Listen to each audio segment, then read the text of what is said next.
ಕ್ರಿಸ್ತನನ್ನು ಪ್ರತಿಫಲಿಸುವಂತೆ ನಿಮ್ಮ ಆತ್ಮಗಳನ್ನು ವಾಕ್ಯದಲ್ಲಿ ಬಲಪಡಿಸುವ ಅನುದಿನದ ಧ್ಯಾನ.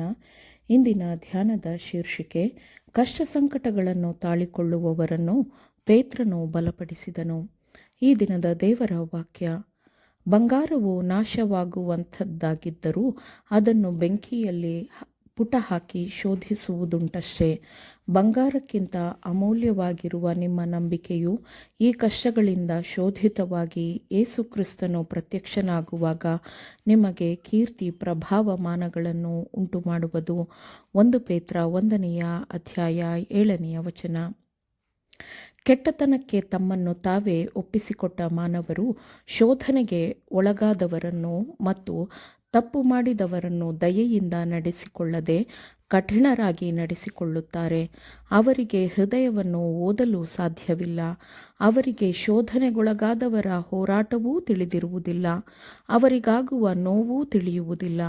ಪ್ರೀತಿಗೆ ತೋರುವ ಗದರಿಕೆ, ಗುಣಪಡಿಸಲೆಂದು ಕೊಡುವ ಹೊಡೆತ, ನಿರೀಕ್ಷೆಯನ್ನು ಮಾತನಾಡುವ ಪ್ರಕಟಿಸುವ ಎಚ್ಚರಿಕೆ, ಇವುಗಳ ಬಗ್ಗೆ ಅವರು ಕಲಿಯಬೇಕಾಗಿದ್ದೆ. ಪೇತ್ರನು ತನ್ನ ಸೇವೆಯ ಉದ್ದಕ್ಕೂ ತನ್ನ ಜವಾಬ್ದಾರಿಗೆ ವಹಿಸಿಕೊಟ್ಟಿದ್ದ ಹಿಂಡನ್ನು ನಿಷ್ಠೆಯಿಂದ ಕಾಯುತ್ತಿದ್ದನು ಮತ್ತು ಹೀಗೆ ರಕ್ಷಕನು ತನಗೆ ಕೊಟ್ಟ ಜವಾಬ್ದಾರಿ ಮತ್ತು ಕೆಲಸಕ್ಕೆ ತಾನು ಯೋಗ್ಯನೆಂದು ಸಾಬೀತುಪಡಿಸಿದನು. ನಜರೇತಿನ ಯೇಸು ಕ್ರಿಸ್ತನು ಇಸ್ರಾಯೇಲ್ಯರ ಭರವಸೆ ಮತ್ತು ಮಾನವಕುಲದ ರಕ್ಷಕನು ಎಂದು ಪೇತ್ರನು ಯೇಸುವನ್ನು ಉನ್ನತೀಕರಿಸಿದನು. ಅವನು ತನ್ನ ಸ್ವಂತ ಜೀವನವನ್ನು ಮುಖ್ಯ ಕೆಲಸಗಾರನ ಶಿಸ್ತಿನಡಿಗೆ ತಂದನು. ಅವನ ಬಲದ ಪ್ರತಿಯೊಂದು ಮೂಲಗಳ ಮೂಲಕ ಅವನು ಸಕ್ರಿಯ ಸೇವೆಗಾಗಿ ವಿಶ್ವಾಸಿಗಳನ್ನು ತರಬೇತುಗೊಳಿಸಲು ಪ್ರಯತ್ನಿಸಿದನು. ಆತನ ದೈವತ್ವದಂತಹ ಮಾದರಿ ಮತ್ತು ಆತನ ದಣಿವರಿಯದ ಚಟುವಟಿಕೆಗಳು ಅನೇಕ ವಾಗ್ದಾನದತ್ತ ಯುವಕರನ್ನು ಪ್ರಭಾವಕ್ಕೊಳಪಡಿಸಿತು. ಯುವಕರು ತಮ್ಮನ್ನು ತಾವು ಸೇವೆಯ ಕೆಲಸಕ್ಕೆ ಸಂಪೂರ್ಣವಾಗಿ ಒಪ್ಪಿಸಿಕೊಡುವಂತೆ ಮಾಡಿತು. ಸಮಯವು ಕಳೆದಂತೆ ಶಿಕ್ಷಕನಾಗಿ ಮತ್ತು ನಾಯಕನಾಗಿ ಅಪೋಸ್ತಲನ ಪ್ರಭಾವವು ಹೆಚ್ಚಾಯಿತು ಮತ್ತು ವಿಶೇಷವಾಗಿ ಯಹೂದ್ಯರಿಗಾಗಿ ದುಡಿಯುವ ಹೊರೆಯನ್ನು ಅವನು ಎಂದಿಗೂ ಕೆಳಗೆ ಹಾಕಲಿಲ್ಲ. ಅವನು ಅನೇಕ ದೇಶಗಳಿಗೆ ಸಾಕ್ಷಿಯನ್ನು ತೆಗೆದುಕೊಂಡು ಹೋದನು ಮತ್ತು ಸುವಾರ್ತೆಯಲ್ಲಿ ಬಹುಸಂಖ್ಯೆಯ ಜನರ ನಂಬಿಕೆಯನ್ನು ಬಲಪಡಿಸಿದನು.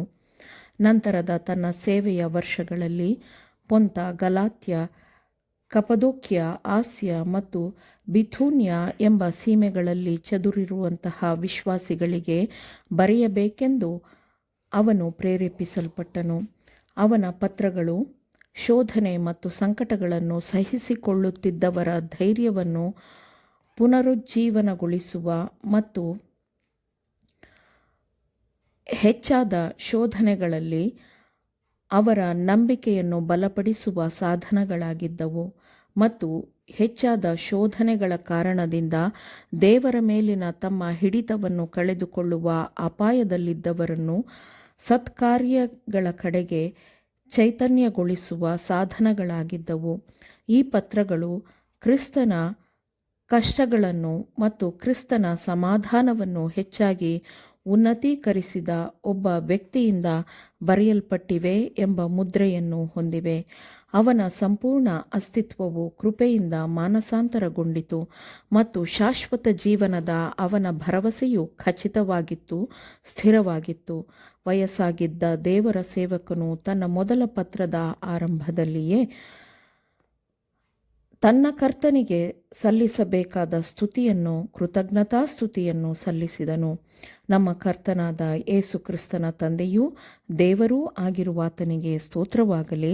ಆತನು ಯೇಸು ಕ್ರಿಸ್ತನನ್ನು ಸತ್ತವರೊಳಗಿಂದ ಎಬ್ಬಿಸಿದ್ದರಲ್ಲಿ ತನ್ನ ಮಹಾ ಕರುಣಾನುಸಾರವಾಗಿ ನಮ್ಮನ್ನು ತಿರುಗಿ ಜೀವಿಸುವಂತೆ ಮಾಡಿ ಜೀವಕರವಾದ ನಿರೀಕ್ಷೆಯನ್ನು ನಮ್ಮಲ್ಲಿ ಹುಟ್ಟಿಸಿ ನಮ್ಮನ್ನು ಲಯ, ಕಳಂಕ, ಕ್ಷಯಗಳಿಲ್ಲದ ಬಾಧ್ಯತೆಯನ್ನು ಎದುರು ನೋಡುವವರನ್ನಾಗಿ ಮಾಡಿದನು ಎಂದು ಆತನು ಹೇಳಿದ್ದಾನೆ.